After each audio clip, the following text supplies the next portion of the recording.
us, it's not what they do. It's how we approach the game.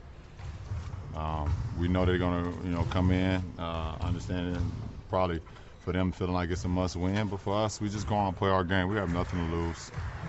Like I continue to say, we undermanned, we outmatched. We just go out and play hard. We live with the results. When you look back at the 2011 finals, you were in this situation series-wise.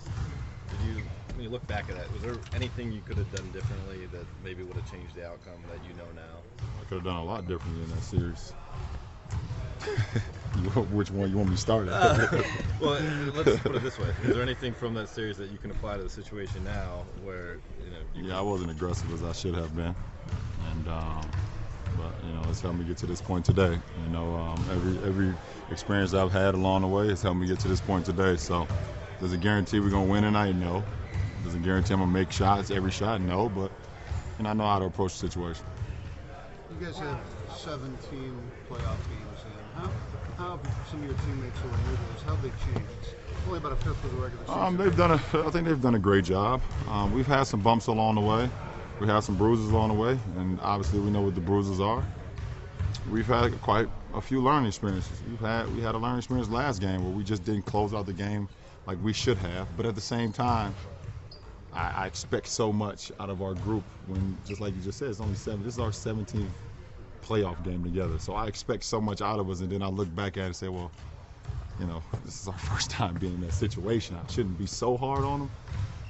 But we learned from it. We watched the film yesterday. We learned from it, and we know how to approach it the next time. But the guys have done a great job with with this first time being a part of this. This is our first time together in this position. Brian, you've been through the situation before of having intense cramping and dehydration, and then having to come back in the finals game a couple nights later. What do you expect Matthew's going to be able to have in the tank tonight? Whatever he has in the tank, he's going to give it all. And if he has to go to dehydration and cramping again, I think he'd probably do it again. He gives it all to our team, and we just try to reciprocate that back to him, let him know that we're out there giving it all as well. Can you give us an idea? Yeah, I was. Yeah, I did a little bit. I was able to regather my composure and finish the game off, but I did after the alley-oop dunk from Belly.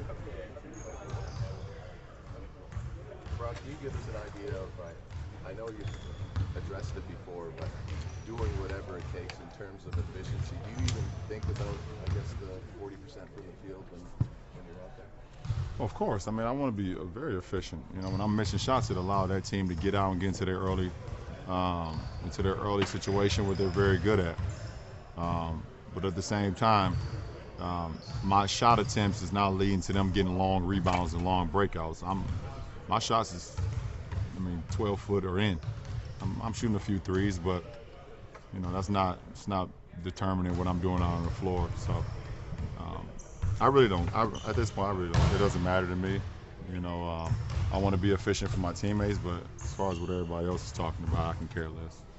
LeBron, tell us how you physically and mentally prepare for tonight's game. The same way I prepare for any other game.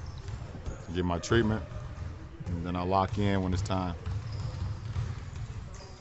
At times it appears like you alone are controlling the entire tempo and pace of these games. Can you compare the way that feeling is to other finals you've had in the past where you were up against it and not on the winning end? Well, I've been on both sides.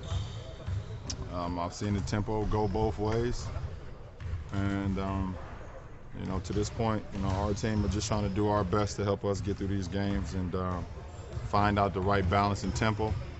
We're going against a very superior team, very good, very great, well-coached team, and we have to be very careful how we play our game because they can break it open at any point. So, we're conscious of that at all times. I guess what I'm getting at is your game is advanced to the point where you're now capable of controlling tempo.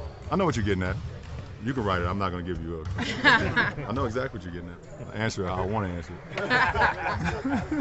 Australia loves an underdog. I was just wondering, you've got an Australian on your team.